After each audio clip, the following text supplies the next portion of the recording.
The Southern Railway had a great policy when naming their top-of-the-line expresses. No other railway, in that area at least, could claim fame to having the fastest trains in the world.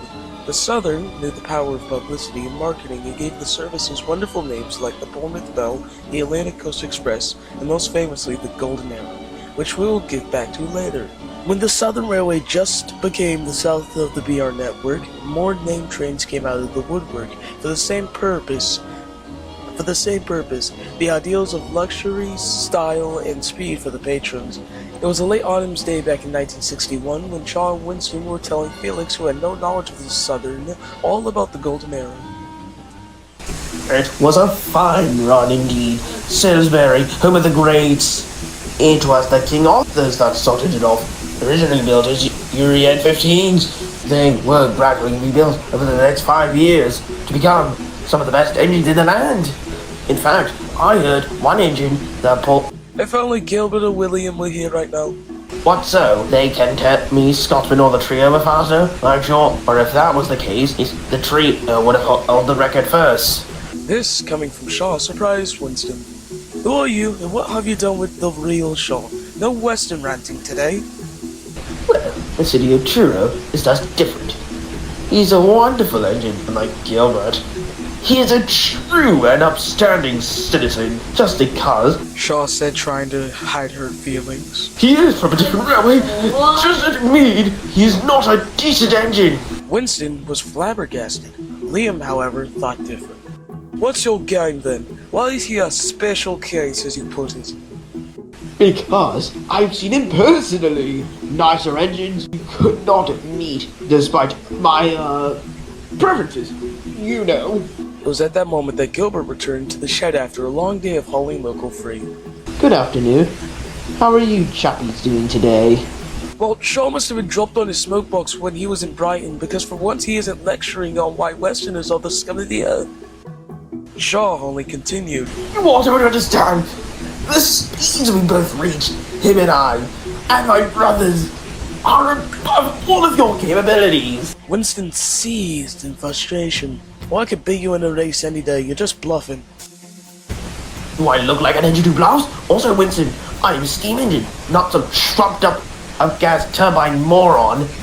Well, he is a trumped up engine, and he is full of hot gas, all the windbag. Winston, Liam, and even Felix burst out laughing while Shaw watched with a scowl. Perhaps you would like to care to make a wager, Winston. We would both pull our expresses for the week, and whoever is the fastest gets the privilege of pulling the Golden Arrow. The whole shed went silent. The Golden Arrow was a prestigious event. It was a great challenge with an even greater prize. Winston broke the silence. Dumb and dumber. I accept. Nice. Anyways, I need to go take some passengers down to Dermont. Winston only rolled his eyes and, grinning, looked back at the other engines. They all looked a bit worried. Don't overdo it, Winston. You might end up shaking yourself to bits. And Gilbert saved the best bit of advice for last. I'd pull out if I were you. What, you think I can't win? Sorry, Winston, but I'm afraid I know you can't. Winston was stunned. Well, you were built with expresses. Keep this in mind. Shaw and his siblings were rebuilt with a great attractive effort and boiler pressure. This is why I think Shaw would win this competition. Just you wait and see. I'll show that glorified rust bucket what real speed is. You guys think you will survive this? The end of the week, there probably won't be a Winston to speak of. And so the race was on. Both engines agreed to be timed on their runs and would only reveal the times after they had pulled their respective trains. The engines waited for another argument to begin, but it didn't. Shaw wasn't talking to any of them, and Winston was busy with running anywhere between Sutton and Burgess Hill and Brighton. Shaw had just been clean with his brasswork glistening in the October sun. Simply perfect. Shaw said as he left the shed that morning. Later that day, Shaw was waiting at the station with Winston on the other platform.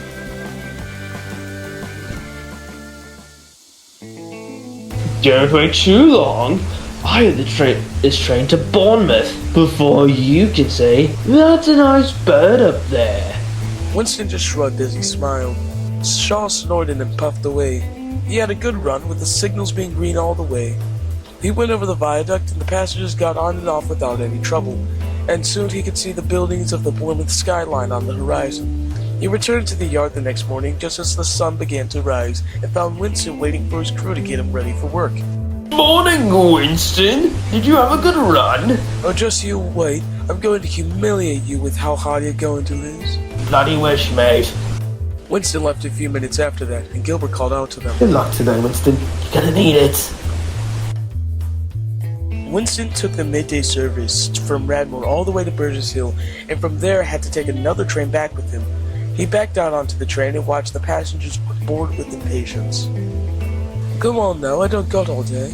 Then it all happened at once. The last doors were shut, the guard blew his whistle, and Winston's driver opened his throttle, meaning that he was now moving.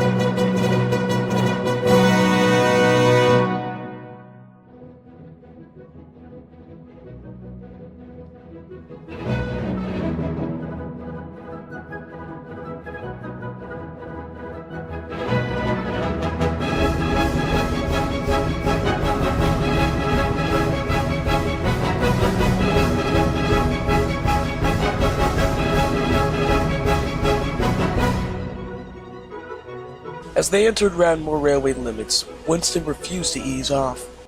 Must be Shaw. He panted, but his driver checked him over. Steady, boy. We don't want to tip over at the bend. Winston begrudgingly began to slow, but after the station they were able to speed up again.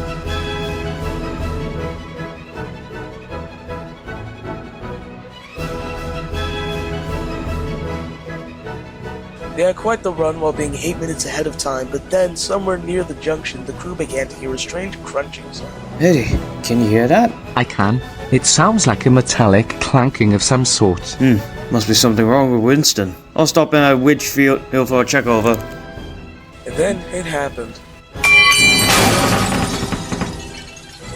Oh, bollocks! I must have broken something!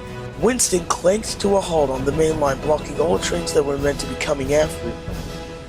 Oh, what happened? Oh, that's no good. The chain-driven valve gear and inside motion snapped. Oh no! That will never beat Shaw! I think you have more important things to worry about, old boy. The conductor notified the nearest yard to send an engine to assist them. Winston could only sit there marinating in his own guilt as he listened to the passengers complain loudly. Eventually, help did come in the shape of a rather disgruntled-looking N-class mogul, who dragged Winston and his train to Radmoore where he was detached.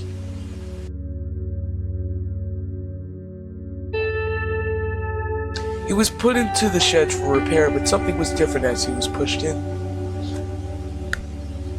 Alright, agent, I have the results. The manager was standing there in between the running lines with a clipboard in hand. Wensley the timekeeper was very satisfied with both rounds, but however, with a time of 1 hour and 8 minutes, the winner is, of course, Shaw Seville.